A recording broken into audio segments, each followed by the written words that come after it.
Assalamualaikum warahmatullahi wabarakatuh. Kelas 9 di semester ganjil tahun 2021-2022. Bagaimana saya utarakan pada GRC Google Classroom pertemuan yang ke-6 tanggal 9 Agustus 2021 bahwa untuk merangkum bab 1 yang ada di buku LKS itu tentang internet dan intranet. Kali ini saya akan merangkum saja atau menyimpulkan apa yang ada di bab 1 tersebut, bagaimana yang sudah saya sampaikan di GRC, bahwa kemarin materi yang disampaikan dalam video ini adalah pengertian internet, kemudian sejarah perkembangan internet, layanan di internet, dampak positif penggunaan internet. Yang kelima, pengertian intranet dan dampak penggunaan intranet. Kalau kita baca di dalam materi yang sudah saya berikan pada pertemuan pertama sampai kelima, internet ya merupakan singkatan dari interconnected network, yang apabila diterjemahkan dalam bahasa Indonesia berarti jaringan yang saling terhubung. Pengertian secara umum, internet adalah kumpulan komputer yang terhubung satu dengan lainnya dalam jaringan yang memiliki luas cakupan sangat luas, yaitu seluruh dunia.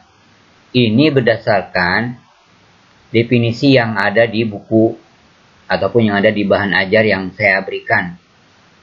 Tetapi kalau kita lihat atau kita buka di Google, itu sangat luas. Ya, misalnya pengertian internet. Kalau kita dibuka di Google itu bisa dilihat sini.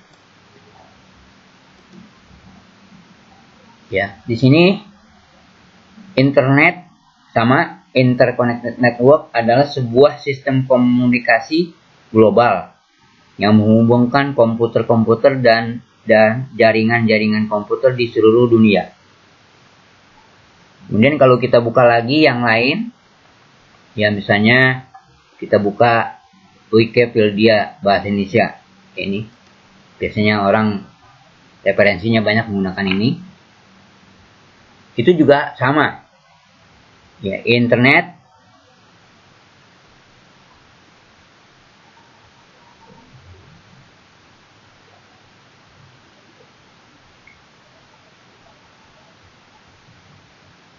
ini dari bahasa Inggris, dari interconnected network, arti harfiah jaringan yang saling terhubung adalah sistem jaringan komputer yang saling berhubung secara global dengan menggunakan paket protokol internet atau TCP/IP untuk menghubungkan perangkat di seluruh dunia ini.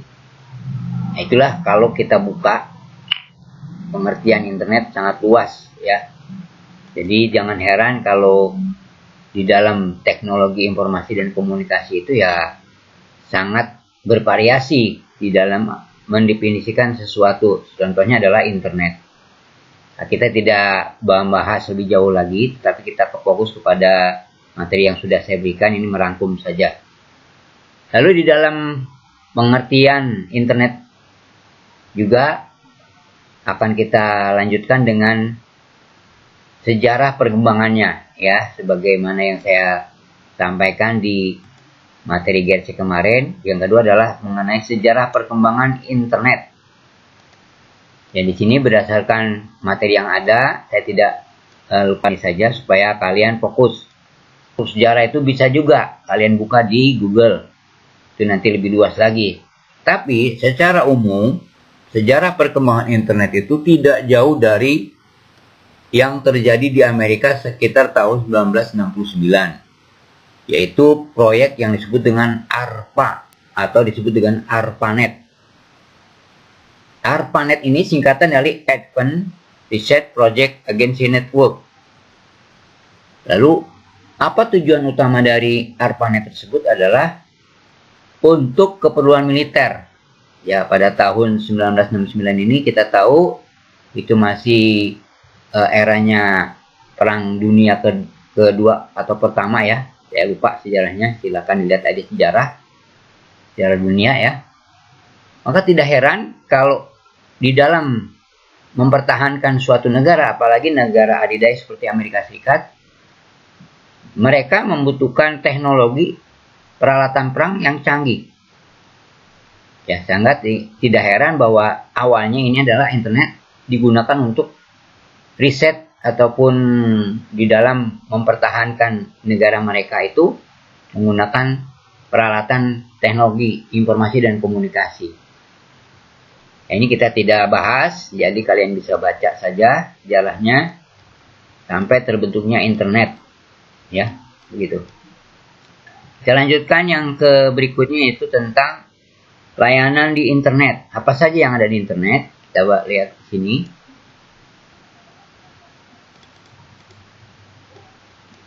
Nah, layanan di internet itu banyak ragamnya. Ada 5 kurang lebih, sebetulnya banyak lagi, ini dibatasi saja. Yang pertama adalah kemampuan World Wide Web. Ya, WWW ini sangat terkenal. Kemudian ada yang namanya email, singkatannya dari electronic mail. Ada FTP, File Transfer Protocol, ini proses pengiriman file, berbagai jenis file di dalam internet. Kemudian ada mailing list, ya, bisa chatting.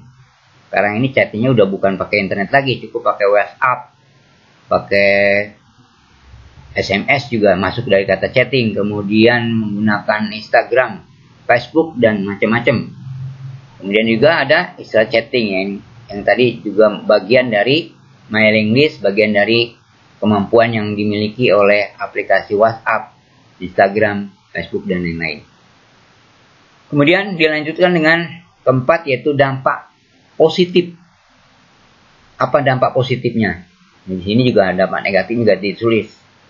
Sebagai media informasi, media dakwah, media pendidikan, komunikasi. Pendidikan ya sudah jelas ya, kita sudah setahun lebih ini menggunakan jasa internet, di mana setiap guru, murid wajib memiliki HP yang bisa menggunakan atau bisa mengakses data melalui internet.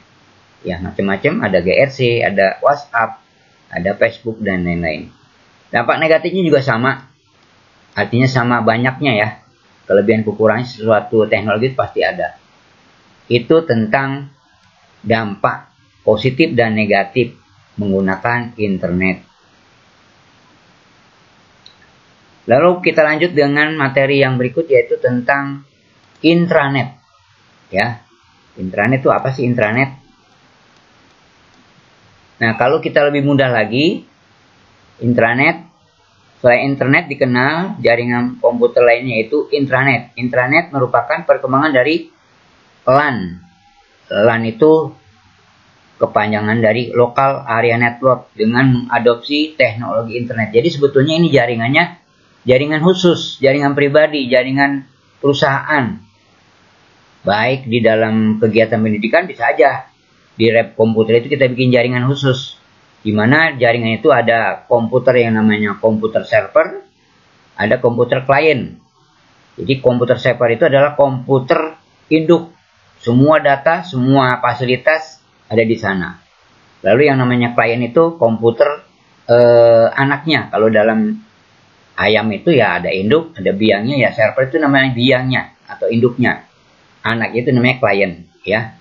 Nah, itu disebut dengan jaringan atau network, jaringan lokal area network. Nanti kita akan bahas tentang jaringan. Lalu di dalam jaringan tersebut, teknologi yang digunakan, baik proses pengiriman, pengambilan, upload, dan lain-lain, itu menggunakan jalur internet. Ya, sebetulnya sama dengan internet, cuma bedanya jaringannya itu khusus. Jadi biasanya ini untuk keperluan pribadi ataupun untuk perkantoran.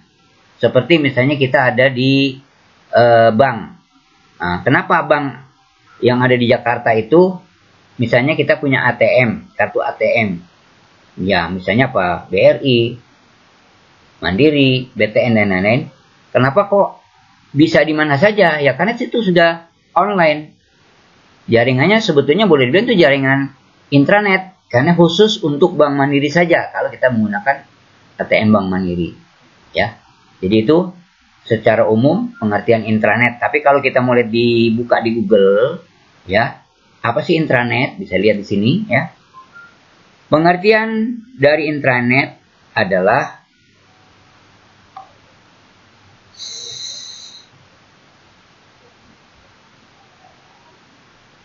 jaringan pribadi atau private network yang menggunakan internet untuk saling berbagi.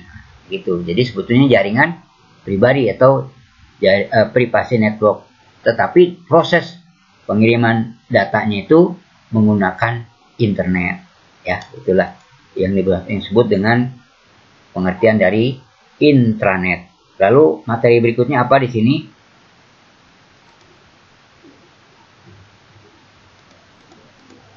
Dampak pengguna intranet. Dampak positifnya apa? Dengan adanya intranet dapat membantu para pekerja. Tadi saya bilang bahwa sebetulnya intranet khusus perusahaan, kantor, dalam satu organisasi untuk memperoleh informasi yang dibutuhkan mereka untuk menunjang peran dan tanggung jawab masing-masing. Efisiensi pemanfaatan waktu melalui intranet, pegawai organisasi dalam memperoleh akses informasi kemanapun sehingga terjadi esensi waktu. Dan banyak lagi ya kalau saya sebutin, baik positif ataupun negatif. Demikian para siswa kelas 9 untuk rangkuman bab 1. Dan untuk tugas, kalian wajib mengisinya langsung di komentar ya. Kalau tugas ini, tugas pengetahuan ada 2, ada tugas pengetahuan itu berupa 30 pertanyaan, jawaban ABC. Ingat, di dalam menjawabnya harus lengkap. Misalnya nomor 1 A, dan jawabannya internet. Nomor 2 ya, kalau soalnya misalnya tentang itu. Kemudian kalau soal atau tugas keterampilan adalah kamu membuat pertanyaan berdasarkan penjelasan ini, penjelasan video yang saya maksud hari ini ataupun di bab 1 ini, 2 pertanyaan. Jadi kamu dengarkan videonya dengan baik, dengan serius penjelasan saya tadi. Lalu dari penjelasan saya coba kamu buat 2 buah pertanyaan dalam bentuk voice note. Kamu nanti uploadnya di bagian tugas ya. Sudah kamu tahu, sudah kamu pahami bagaimana cara mengupload voice note ke dalam DFC. Demikianlah siswa kelas 9, terima kasih atas segala perhatiannya, mohon maaf atas segala kekurangannya. Akhirnya wabillahi taufiq wal hidayah. Assalamualaikum warahmatullahi wabarakatuh.